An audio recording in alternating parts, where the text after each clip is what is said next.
శ్రీ కాళిదాస మహాకవి విరచితము మేఘదూతము ఉత్తర మేఘము 42వ శ్లోకము. త్వామాలిఖ్య ప్రణయ కుపితాం ధాతురాగైః శిలాయాం ఆత్మానంతే చరణపతితం యావదిచ్ఛామి కర్తుం అశ్రైస్తావన్ముహురుపచితైర్దృష్టిరాలుప్యతే మే క్రూరస్తస్మిన్నపి న సహతే సంగమం నౌ కృతాంతః. తాత్పర్యము: ప్రణయకోపమునొందిన నిన్ను ధాతుజ వర్ణములతో రాతిపై లిఖించి నన్ను నీ పాదములపై వ్రాలిన వానినిగా చిత్రించునంతలో కన్నీరు ఉబికి నా దృష్టిని కప్పివేసినది.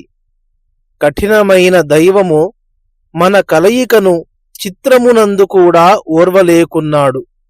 వ్యాఖ్య: యక్షునికి ఆతని భార్యపై కల ప్రేమను, ఆతడనుభవించిన విరహ వ్యధకు దర్పణంలాంటి రమణీయమైన భావయుక్తమైన శ్లోకము ఇది.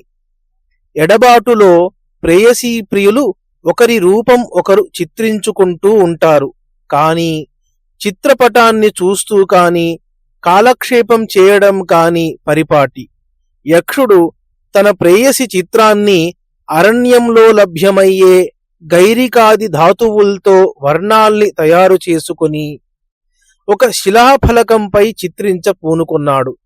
ఏం చిత్రించాలనుకున్నాడు?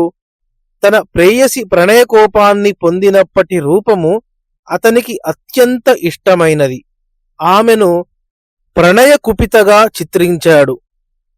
తనను ఆమె పాదముల మీద వ్రాలిన వాణినిగా చిత్రించ సంకల్పించి ఆ భావనలో అంతఃకరణుడయ్యేటంతలో గతస్మృతులు జ్ఞప్తికి వచ్చి భావావేశానికి వశుడై అవిరళంగా కన్నీరు ముంచుకు వచ్చేసి ఆతని దృష్టిని అడ్డుకొని ఆతని చేత ఆ చిత్ర రచనను పూర్తి చేయించింది కాదు. ఈ విధంగా విఫల మనోరథుడై కఠినమైన దైవము మన సామీప్యాన్ని చిత్రంలో కూడా సహించలేకపోతోంది అని దైవాన్ని నిందిస్తున్నాడు. అహో కాళిదాసు భావశబలత. అలంకారం అర్థాపత్తి.